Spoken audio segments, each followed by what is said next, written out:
नमस्ते और the deep dive में आपका स्वागत है। हम अधिकार या राइट शब्द का इस्तेमाल हर रोज करते हैं। जीने का अधिकार, बोलने का अधिकार, प्रॉपर्टी का अधिकार।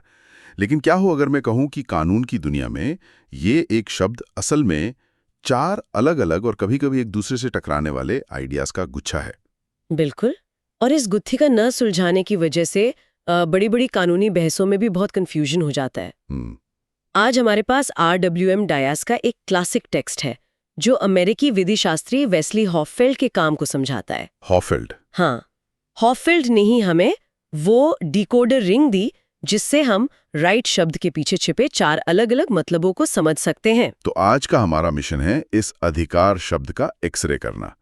हम हॉफील्ड के दिए हुए चार औजारों क्लेम, लिबर्टी, पावर और इम्यूनिटी को समझेंगे ताकि अगली बार जब कोई अधिकार की बात करें तो हम समझ सकें कि असल में बात किस चीज की हो रही है।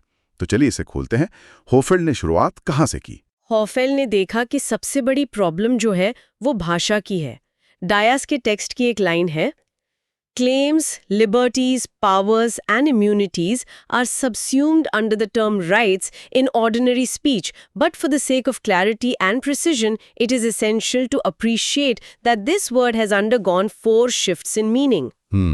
मतलब आम बोलचाल में हम सब कुछ राइट कह देते हैं, पर कानून में प्रिसिजन यानी सटीकता के लिए हमें इन चारों को अलग-अलग पहचानना होगा। ओके, तो ये चार अलग अलग कानूनी रिश्ते क्या हैं, अगर इन्हें एकदम सरल भाषा में समझना हो तो? हॉफील्ड ने इन्हें बहुत खूबसूरती से 4 छोटे वाक्यों में समेटा है जो एक व्यक्ति, मान लीजिए X, दूसरे व्यक्ति Y के संबंध में सोचता है। अच्छा। पहला है क्लेम। जब X कहता है यू ऑट यानी तुम्हें ये करना चाहिए, ये Y के ऊपर एक ड्यूटी या कर्तव्य डालता है। Okay, you ought. दूसरा है लिबर्टी। जब X कहता है आई मे यानी मैं ये कर सकता हूँ, ये X की अपनी आज़ादी है, किसी काम को करने या न करने की छूट। हाँ। आई मे। तीसरा है पावर। जब X कहता है आई कैन यानी मैं ये कर सकता हूं, यहां मतलब सिर्फ आजादी नहीं बल्कि Y की कानूनी स्थिति को बदलने की क्षमता है। I can. और चौथा है इम्यूनिटी। जब X कहता है यू कैनॉट यानी तुम ये नहीं कर सकते, इसका मतलब है Y के पास X की कानूनी स्थिति को बदलने की पावर नहीं है। ये तो एक तरह से कानूनी रिश्तों का पूरा ढांचा हो गया। You ought, I may, I can, you can not. पर हॉफील्ड के हिसाब से असली अधिकार कौन सा है? बहुत अच्छा सवाल। हॉफील्ड के लिए एक लैटिन टर्म बहुत जरूरी है, स्ट्रिक्टो सेंसु। स्ट्रिक्टो सेंसु, जिसका मतलब है इन द स्ट्रिक्ट सेंस या सख्त मायनों में। उनके हिसाब से इन चारों में से सिर्फ क्लेम ही राइट स्ट्रिक्टो सेंसु है। सिर्फ क्लेम? हाँ, क्योंकि सिर्फ क्लेम ही ऐसी चीज है जो सीधे सीधे किसी दूसरे व्यक्ति पर एक ड्यूटी डालती है। बाकी तीनों को हम आम भाषा में अधिकार कह देते हैं, पर वो असल में कानूनी आज़ादी, क्षमता या सुरक्षाएं हैं। ठीक है, तो हॉफील्ड ने हमें ये चार टुकड़े दिए, क्लेम, लिबर्टी, पावर, इम्यूनिटी। अब असली जादू इन्हें जोड़ने में है। सुना है उन्होंने एक टेबल बनाई थी जो दिखाती है कि ये टुकड़े एक दूसरे से कैसे जुड़े हैं। हाँ, और वो टेबल ही उनके विश्लेषण का दिल है। लेकिन उसे समझने से पहले एक केस देखते हैं, चैपमैन वर्सेस होनिग। ओके। इसमें एक मकान मालिक ने अपने किराएदार की किराएदारी खत्म कर दी। अब किराएदार के खिलाफ ये करना उसकी लिबर्टी थी, मतलब उसे ऐसा करने की आज़ादी थी। लेकिन उसने ऐसा इसलिए किया क्योंकि किराएदार ने अदालत में गवाही दी थी। इसलिए अदालत के प्रति ये कार्य कंटेम्प्ट ऑफ कोर्ट यानी अवैध कार्य था। अच्छा, तो एक ही काम एक व्यक्ति के लिए लीगल और दूसरे के लिए इलीगल हो गया। बिल्कुल। ये केस दिखाता है कि कानूनी संबंध हमेशा दो पक्षों के बीच होते हैं। अब आते हैं हॉफील्ड की टेबल पर। इसमें दो तरह के रिश्ते हैं, ज्यूरल ऑपोजिट्स विपरीत और ज्यूरल कोरिलेटिव्स सहसंबंधी। ऑपोजिट्स और कोरिलेटिव्स? हाँ, ऑपोजिट्स का मतलब है कि आपके लिए एक ही चीज एक ही समय में सही और गलत नहीं हो सकती। अगर आपके पास किसी काम को करने की ड्यूटी है तो उसी काम को करने की लिबर्टी या आज़ादी नहीं हो सकती। ये एक ही व्यक्ति के अंदर एक साथ नहीं रह सकते। समझ गया। और कोरिलेटिव्स का मतलब है कि अगर मेरे पास कुछ है तो आपके पास उसका दूसरा सिरा होना ही चाहिए। आपका क्लेम किसी दूसरे व्यक्ति की ड्यूटी है। ये हमेशा एक ही सिक्के के दो पहलू होते हैं। वाह, ये तो बहुत साफ हो गया। तो चलिए सबसे आम जोड़ी को पकड़ते हैं जिसकी वजह से सबसे ज्यादा कंफ्यूजन होता है, क्लेम और लिबर्टी। क्लेम ड्यूटी का रिश्ता क्या है? क्लेम ड्यूटी का रिश्ता यानी यू ऑट सबसे सीधा है। अगर मेरा ये क्लेम है कि आप मेरी जमीन पर ना आए, तो ये तभी सार्थक है जब आपके ऊपर मेरी जमीन पर ना आने की ड्यूटी हो। सही बात है। मेरा क्लेम आपकी ड्यूटी का दूसरा नाम है। लेकिन यहाँ एक पुरानी बहस है, क्या हर ड्यूटी का एक क्लेम होता है?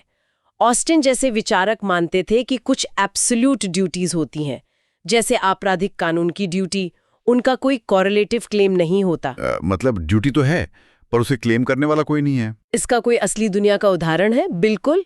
एक मशहूर केस है आर्बन विज़वी एंडरसन का। एक कैदी ने शिकायत की कि जेल के अधिकारी नियमों का पालन नहीं कर रहे, जिससे उसे परेशानी हो रही है।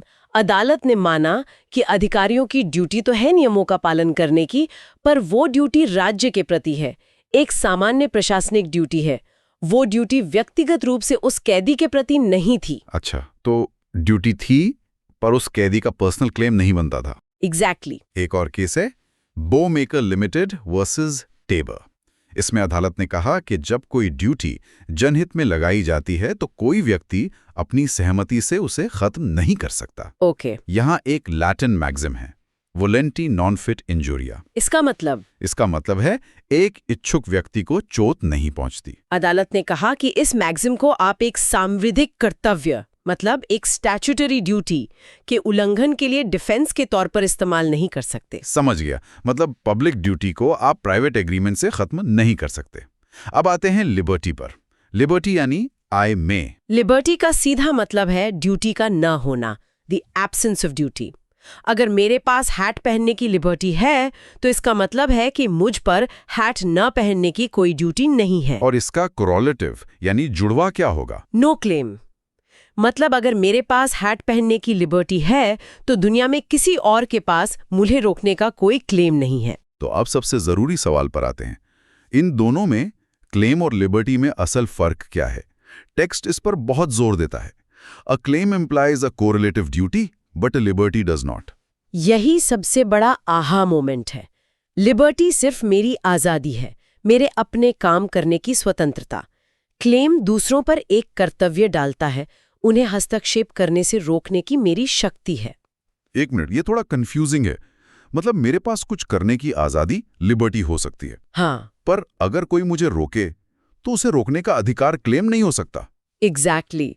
और अदालतों के फैसले इसी बारीक फर्क से भरे पड़े हैं। एक क्लासिक केस है मस्क्रोफ वी चंटियोंग टॉय। इसमें कहा गया कि एक विदेशी के पास ब्रिटिश क्षेत्र में घुसने की लिबर्टी तो है, लेकिन अगर उसे रोका जाए तो घुसने का कोई क्लेम नहीं है। वाह। एक और केस था पानी वाला। हाँ, ब्रैडफोर्ड कपवन वी पिकल्स। एक जमींदार था मिस्टर पिकल्स। उसकी जमीन के नीचे से पानी बहकर शहर की सप्लाई में जाता था।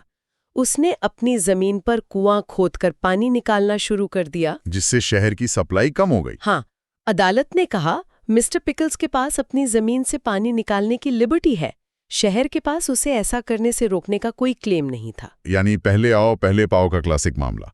हाँ, आपके पास पानी निकालने की आजादी है, पर अगर पड़ोसी की मोटर आपसे तेज है तो आपकी आजादी धरी की धरी रह जाएगी। बिल्कुल। एक और मजेदार उदाहरण है पिडिंगटन वी बेट्स केस का। एक प्रदर्शनकारी एक फैक्ट्री के गेट पर शांति से खड़ा होना चाहता था। ठीक है। उसके पास वहां खड़े होने की लिबर्टी थी, लेकिन एक पुलिस वाले को लगा कि वहां भीड़ इकट्ठा होने से शांति भंग हो सकती है, तो उसने उसे रोक दिया। और अदालत ने क्या कहा? अदालत ने कहा कि प्रदर्शनकारी के पास खड़े होने की लिबर्टी तो थी, पर पुलिस को अपना काम करने से रोकने का कोई क्लेम नहीं था। उसकी लिबर्टी पुलिस की ड्यूटी के आड़े नहीं आ सकती थी। ये तो बहुत बड़ा अंतर है। तो क्लेम और लिबर्टी हमारी कानूनी दुनिया के दो बुनियादी पहलू हैं। लेकिन होफेल्ड यही नहीं रुके।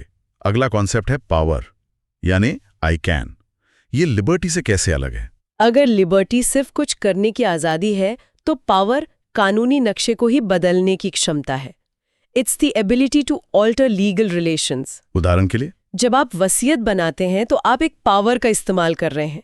आप तय कर रहे हैं कि आपकी मृत्यु के बाद आपकी संपत्ति का मालिक कौन होगा।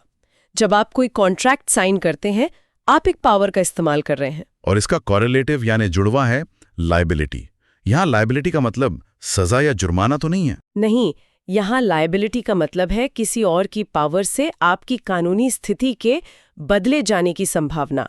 फॉर एग्जाम्पल, जब कोई कंपनी अपनी टर्म्स ऑफ सर्विस बदलती है तो वो अपनी पावर का इस्तेमाल करती है और हम यूजर्स एक लायबिलिटी के तहत होते हैं। लेकिन टेक्स्ट में एक बहुत चौंकाने वाली बात लिखी है कि पावर सही राइटफुल और गलत रॉन्गफुल भी हो सकती है। मतलब एक चोर भी पावर का इस्तेमाल कर सकता है। ये तो सुनने में बिल्कुल उल्टा लगता है। हाँ, और यही हॉफेल्ड के विश्लेषण की खूबसूरती है। पावर एक न्यूट्रल कॉन्सेप्ट है, इसका नैतिकता से लेना देना नहीं है। अच्छा, यह सिर्फ कानूनी स्थिति बदलने की क्षमता को देखता है। इसका क्लासिक उदाहरण है एक चोर जो चोरी की घड़ी किसी निर्दोष खरीदार को बेच देता है। कानून के कुछ नियमों के तहत वो खरीदार उस घड़ी का असली मालिक बन सकता है। मतलब चोर ने अपनी पावर का इस्तेमाल करके घड़ी का मालिकाना हक ट्रांसफर कर दिया। लेकिन ये एक रॉन्गफुल पावर है, क्योंकि चोर पर चोरी न करने और चोरी का माल न बेचने की ड्यूटी थी। समझ गया, उसने अपनी पावर का इस्तेमाल अपनी ड्यूटी को तोड़ते हुए किया। बिल्कुल। ठीक है, तो पावर किसी की कानूनी स्थिति को बदलने की क्षमता है। लेकिन क्या होगा अगर आप उस बदलाव से सुरक्षित हों? क्या कोई ऐसी ढाल है जो आपको किसी और की पावर से बचा सके? बिल्कुल, और होफेल्ड की दुनिया में उसे इम्यूनिटी कहते हैं। इम्यूनिटी का मतलब है यू कैन नॉट। ये एक सुरक्षा कवच है। तो अगर मेरे पास इम्यूनिटी है तो इसका मतलब है कि आपके पास मेरी कानूनी स्थिति को बदलने की पावर नहीं है। आपकी पावर की इस कमी को होफेल्ड डिसेबिलिटी कहते हैं। इसका सबसे आसान उदाहरण तो शायद डिप्लोमेटिक इम्यूनिटी होगा। एकदम सही। एक विदेशी राजनयिक के पास हमारे देश की अदालतों में चलाए जाने वाले मुकदमों से इम्यूनिटी होती है। इसका मतलब है कि हमारी अदालतों के पास उस पर मुकदमा चलाने की पावर नहीं है, वे डिसेबल्ड हैं। लेकिन यहाँ भी एक बहुत बारीक नुक्ता है जो Dickinson versus Dale solar case से सामने आई। एक डिप्लोमेट ने लापरवाही से गाड़ी चलाकर किसी को घायल कर दिया। उसके पास मुकदमा चलाने से इम्यूनिटी तो थी। हाँ, इम्यूनिटी थी। लेकिन अदालत ने कहा कि उसके पास गलत काम करने की लिबर्टी नहीं थी। उस पर अभी भी एक सैंक्शनलेस ड्यूटी यानी बिना सजा वाला कर्तव्य था कि वो लापरवाही से गाड़ी ना चलाए। अच्छा, तो इम्यूनिटी सिर्फ कानूनी प्रक्रिया से थी, उस कर्तव्य से नहीं? बिल्कुल, और इसी सैंक्शनलेस ड्यूटी की वजह से उसकी इंश्योरेंस कंपनी को हर्जाना देना पड़ा। ये केस हमें लिबर्टी और इम्यूनिटी के बीच का फर्क बहुत अच्छे से दिखाता है।